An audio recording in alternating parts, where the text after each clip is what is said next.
Cerita masa kecil beta sih bisa lupa. Hingga mama dan papa pun kasih sayang sing habis-habis. Waktu beta kecil, papa dan mama paling suka bawa beta ke kebun. Sampai sana, beta dan mama jabu kasbi dengan harapan besar.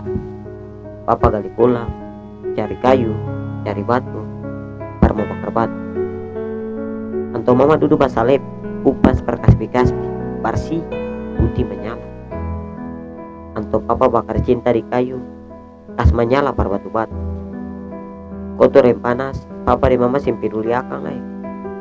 Asal par beta senang, beta kanyang, itu sedang paling tenang. Kayu sudah bakar habis, batu sumerah, itu panas gaga sudah. Bikin mama dan papa tambah menyala, atur pak kasbi-kasbi. Tutup akan dengan daun pisang, dengan kasih sayang yang penuh semangat. Lalu beta dan papa duduk tupel, tunggu bakar batu. Mama suka kira, loko par jili, garam, tomat yang lembu, parmo sampah. Paranto porakang lai, par papa. Lalu papa mulai bermain dengan ulu parang, ditampur sebelah yang tu bersih. Bakar batu sudah jadi. Mama dan papa suka kira buka pada pisang.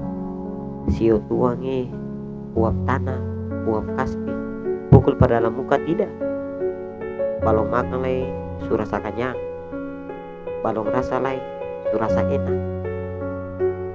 Mama semulai bagi kasbi dengan tampar parbeta. Parbeta lia, mama pun karingat malili. Saya bisa urusakan lai. Atau simpi peduli. Asal cepat parbeta makan. Di situ beta baru sadar, biar hidup pasien-pasien, biar cuma kasbi bakar batu. Orang tua bikin semua asal parbeta senang. Mama dan papa dan temannya bersama.